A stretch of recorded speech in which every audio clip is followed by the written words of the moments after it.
Then over here we got a little bit of a little murder situation set up in the woods. All right, Little River Natural Area. Gonna do this long trail today. We got some fun stuff out here. We got a planet walk starting with the sun, Mercury, and then they sort of are spaced out proportional to how the planets are spaced out. Did you know that Uranus is sideways? Like most of the other planets in the plane of the solar system, their axis of spin is sort of more or less perpendicular to the plane of the solar system, but Uranus is kind of like that. It's kind of neat, right? We got huts, little shacks. Oh, an old tobacco barn. Oh, great. Reliving memories from my childhood. Great place for tired people and vermin. Yeah, I used to work in tobacco when I was a kid. I grew up on a tobacco farm. It wasn't like that. We used a rack type system instead of these stick systems. But yeah, it's a gross job. So many worms. I don't think people realize how many worms are involved in tobacco. You end up smoking them a little bit. Anyway, this sort of wide, very well maintained vehicle width path continues on that way, and it heads towards the river, and there's some pretty cool bluffs and stuff there, but we're gonna go this way into the woods on the footpath and continue on. There's a this tree is super cool. Tortured sort of decision making it has made over the course of its life. It's pretty neat. Yeah, we're gonna go this way. There's a little stream that we cross, and then we're up on some hills for a bit, and then beyond that, I don't know what this trail is like because I've always turned off on South River Loop, because I always have a kid with me, but I don't right now. So we're gonna go full length. So this area is pretty nice. It's not a tremendously old forest. You can see most of the trees are very small, probably logged, definitely within the last 100 years, maybe in the last 50 or 60, but we are far away from the people. The bulk of the people are back there where we just came from, and including the mountain bikers, and you can just take in the birds here.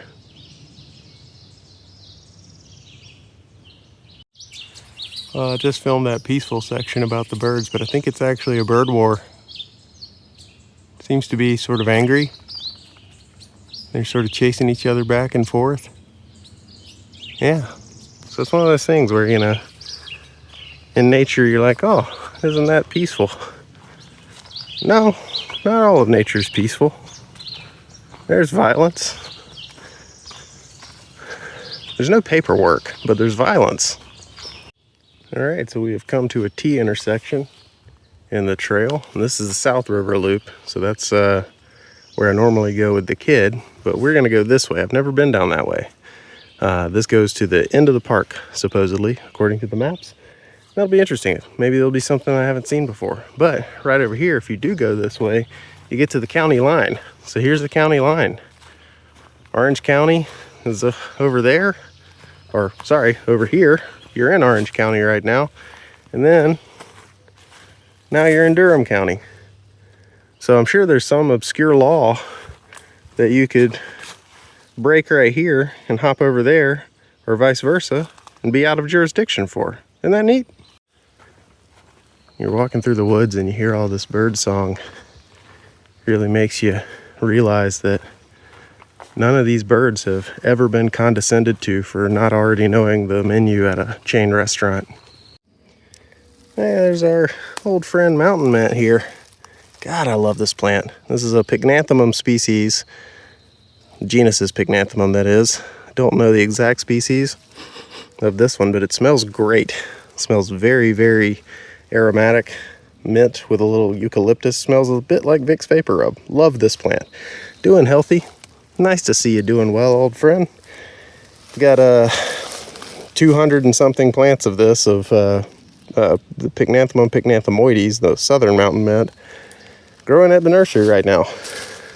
Almost ready to sell. All right, so there were a bunch of people around the other end of the trail when I started, so I couldn't get a decent shot of the map, but here we are, and you can see me. Hi, guys. But yeah, so we started down here. There's the parking lot. That is the Planets Trail there. And now we've gone up here, and we are here. You are here. And so yeah, we're gonna do this little loop around right here, I think, and then head back. So we should be able to go along the river for a little bit. There's probably some cool bluffs. I know there are down here on the South River Loop Trail. That's what we normally do. But I don't have an additional 40 pounds that yells at me a whole bunch with me today. So we can go on a significantly longer hike. I've never seen any of this, basically from this fork here on, so this will be pretty neat. I've already seen some cool stuff. Birds are going crazy. Bird song is beautiful today. Yeah, let's keep going. Bird song is part of a extremely sophisticated and ancient communication system that they maintain in spite of shockingly high illiteracy rates. Yeah, so as far as the forest goes here, it's, like I said, it's not a particularly old forest. You don't see a ton of big trees, really. Everything's fairly young, probably clear cut within the last couple generations. But it's not a particularly unhealthy forest either. Oh, there's something kind of cool right there. You look lobelia-ish. What are you? Yeah, I think that's some kind of lobelia. Yeah, figure that out in a second. We got some sort of St. John's wort hypericum thing going on over here. Not even gonna bother trying to figure out which species that is. There's like a million species of that plant. Yeah, that's some kind of little lobelia there. That's pretty neat. Anyway, that interrupted my train of thought about the health of the forest. Overall, it's a fairly healthy forest. Young, but healthy. It's pretty nice. There are these little things that you run into out here every so often. You got some kind of fun sedge right there, if you think sedges are fun. But yeah, that plane going overhead right now is the first internal combustion engine I've heard in quite a while now. Yeah, it's a great place, calm place, especially if you get further out in here. I really want to stress that none of these birds that you're hearing have higher than about a 4th grade education. So this is a pretty neat thing. Found this patch of woods where everything for a long ways around has this sort of ground cover here. And it's a really cool ground cover. This is fan club moss. So this is a creeping moss. Here is one of the vines, I guess you could call it a vine, that goes along the ground. So it's a pretty, there's a branch off the plant family tree that goes back a long, long ways. And it's putting out its new growth, so it's kind of cool. There's like this sort of explosion, sort of visual thing that's going on here. Looks like little fireworks of green on top of the old, darker growth here. Very cool, very neat, very old lineage of plants. So I was stopping here to appreciate this dead cedar. I love dead cedars. They got this sort of swamp hag thing going on with the shaggy bark down here sloughing off of it. And I look down, I see this weirdo right here. That is a very weird plant.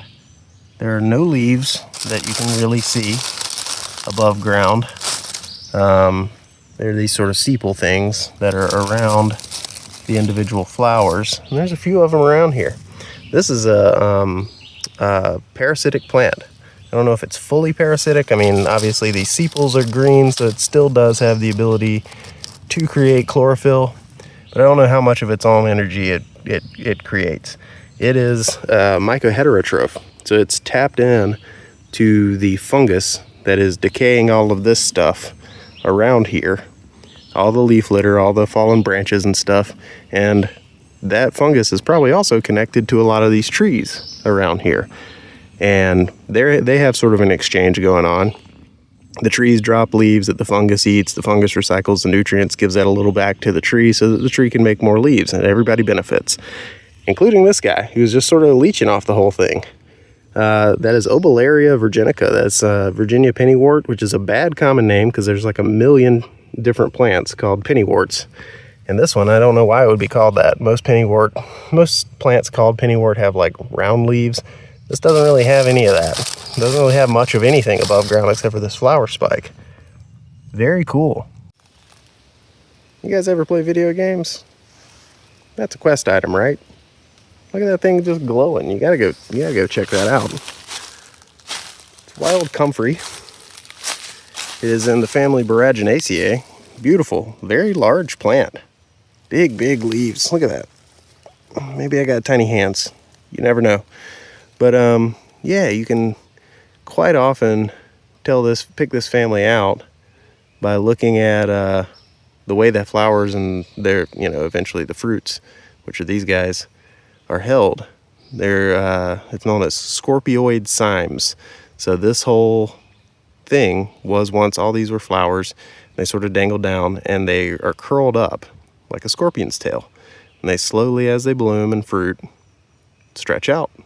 And you can still see a little bit of that curve right there. Yeah, family is Boraginaceae, and most of the things in Boraginaceae do that sort of thing. Also, very Velcro-y. I guess they're probably designed to stick to fur and be carried that way. Very neat. Beautiful plant. I love the pattern on these things. This is little heart leaf. Don't know why it's called that. But yeah, just this little whitish pattern on there. It's also that, and some of its relatives are often called little brown jug or have some sort of common name with brown jug in it because the flower looks like a little brown jug down there in the leaf litter, typically getting pollinated by gnats and ants and stuff like that. It's actually a very old lineage of flowering plants. Arguably, you could probably say this is like more closely related to like magnolias and pines and stuff like that than say this, which also has a heart-shaped leaf, but this is some sort of violet right here. Very similar growing habits, but yeah, wildly unrelated. Very cool. There's another one over there. Just love that green and white pattern. Hey, Sochan. Cut leaf coneflower, Rudbeckia laciniata. Very familiar with this plant. This is one of my favorite wild edibles. I use it as sort of like a cooking green. It also puts up these little flower spikes. Like that one is gonna grow a good bit taller and then start to flower. Yeah, you can pop that off almost like asparagus and cook it. But yeah, there's a little patch of it here. Very neat plant. I've grown tons of this at the nursery. And yeah, if you plant this, you will never not have greens. Pretty much all times of the year, there are leaves out there or the little flower spikes or both. And just delightful little plant. Love it. Nice to see it in the wild. Looks a little more spindly than it does in my house where it's so robust it's almost a problem. I planted it too close to the walkway and now it's kind of taken over. Very neat. Love that plant. Yeah, got some neat stuff right here on the side of the trail. It's our old friend Sochan again. Hello again. And over here, there's some little iris. You can tell that it is in the iris family, Iridaceae, by the fact that all the leaves come out in this sort of like flat fan-like thing. It's almost two-dimensional, like nothing that way. Big fan that way. It's got this little rhizome just below the ground, sort of creeping along. It's probably the same individual here. Yeah, these flat leaves in sort of a fan. Probably Iridaceae if you see that sort of growth pattern. I don't know which species this is. It's probably that little purple guy that we see around this area sometimes. Yeah, fun stuff. Oh, there's more right there. Very cool. Just sort of creeping along under the leaf litter, under the moss. Not showing off, not being pretentious, not being a prick about it. Just living life and occasionally being beautiful. That's what it's all about. Yeah, right here we got ourselves a friend and an enemy. Let's start with the friend. So this is buttonbush. Opposite leaves. It's in the coffee family, Rubiaceae. So it has pretty interesting way that the petioles join. They have this sort of section all the way across, and pretty much the whole coffee family has that. And so this one's a little small. Looks like it probably got broken and destroyed by the flood a while back. But yeah, it'll have these just big golf ball sized balls of white flowers. Pollinators absolutely love them. Loves the side of a river, as you can see. Yeah, growing some of these at the nursery as well. Got a whole ton of them actually. Not growing this. This is a little poison ivy seedling. And you can actually, this is sort of a rare opportunity to see its seed leaves. See how they look nothing like the adult leaves. There's these sort of oval looking things here. And then you start to see the true leaves coming out, looking very much poison ivy-ish. Lots of other seedlings around there. This is a little sweet gum right next to it. A whole bunch of those. But yeah, thought I'd show you that. Oh, speaking of seed leaves and looking nothing like the adult plant over here, this is a tulip poplar. And look at its seed leaves. They come to this sort of point right here, sort of this strap with a point. And then you start to see these, like, you know, two-lobed sort of things come out, which are somewhat reminiscent of the adult leaves. Yeah, there's just so much destruction from the floods just washing all this stuff up all over. But oh, hey, So-chan, hey, looking good. But yeah, all this just stuff piled all along the side makes it a little bit difficult to get over there to the river at certain points. But, you know, all this stuff will get taken care of in time as the fungus does its work, breaking all this stuff down, or another flood comes and washes it away and replaces it by more crap. There is a crawfish over there on that rock. I'd like to get closer to get a little bit of a better view of them for you guys, but they're very, very skittish. There's also another one that crawled into that crack over there. I don't think he's coming back. This might be the best you get. Little old mud lobsters. Well, let's see if we can get closer to those crawfish. A second one has joined the first one. Let's see if they're friends. If my shadow gets anywhere near them, they're definitely gonna run. He's creeping. He's creeping away. Maybe he's intimidated by the little guy that just crawled up there. Maybe he's freaked out by me and the little guy just doesn't even see me yet. Crustacean politics are unpredictable. Stopped here to look at the size of this mussel, which probably means this water's fairly clear and healthy and clean here. Look at that. It's pretty big. Don't know my freshwater mollusks at all, so I can't tell you what species or anything, but saw this growing out of this little crack in the rock right here. Some kind of allium. I just want to show you guys this property of some alliums. So you can have a mixture of blooms which are trying to reproduce sexually and attract, got bit by a biting fly, attract pollinators so that they can swap genes with any nearby relatives, and yeah, that sounded gross, any nearby members of the species, not necessarily, anyway. It also does these little bulblets, which are an attempt at clonal propagation. So these little bulblets can break off and go root into the ground, often where they just sort of flop over like that. That property gives name to several different types of onions that are referred to as like walking onions. But yeah, those will be just clones of the parent plant. I mean, they're genetically identical to the parent plant. But they also sometimes attempt sexual reproduction, which is what that little flower right there is. All on the same flower head. So you have like a whole bunch of little clones and a few flowers. Just trying everything. Throwing everything at the wall, see what sticks. There's an enormous, what I think to be a broadhead skink right there. Just heard it like scamper away as I spooked it coming down the trail. Beautiful lizards. They can go their entire lives without ever paying off a student loan.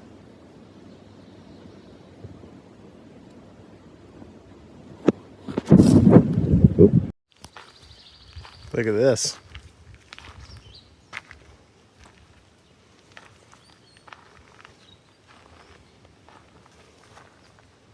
Looks just like the one I got in my house the other day.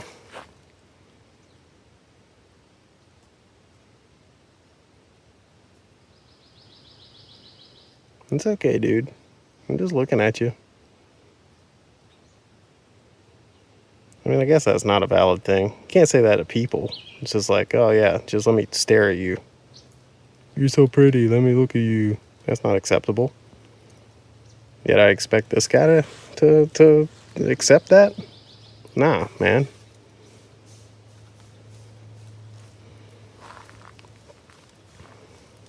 What were you doing in that hole in the tree? Do you live there? Were you hoping to eat those who do?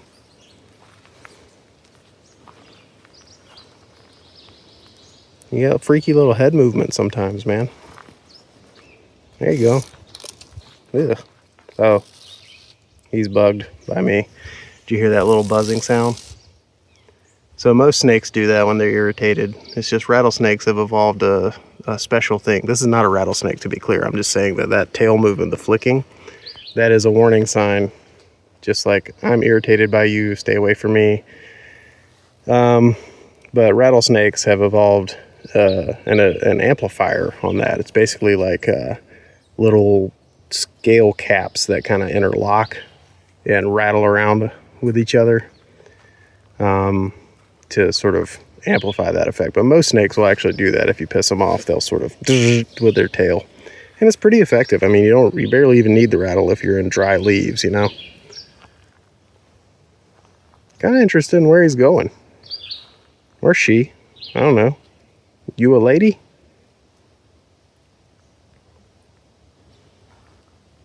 It's hard to tell with snakes, which is funny because the difference between a lady snake and a dude snake is the dude snake actually has two penises. Well, it's not two penises. It's called a hemipene or something like that. It's like a split penis. It's gross. You can look it up. I don't need to talk about this.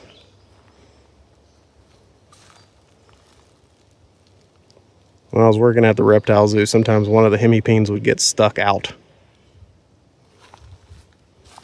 I don't need to talk about this anymore. Look at that bird's ass. That's called a cloaca. It's just eating these red mulberries. So this is one of our native mulberries here. This is more of a native mulberry. Like I said, in other videos, they hybridize and sort of mix with the invasive white mulberry. But yeah, this guy's just growing right here in the edge of this little field. I did find one mostly ripe fruit, and it's not quite ripe enough. I did nibble it a little bit, but it was pretty unripe and gross. But I'm hoping the seeds will be viable because it'll be really nice to grow this plant. And I've tried rooting cuttings, but they didn't really take. They almost did. Yeah, cool. Morris rubra.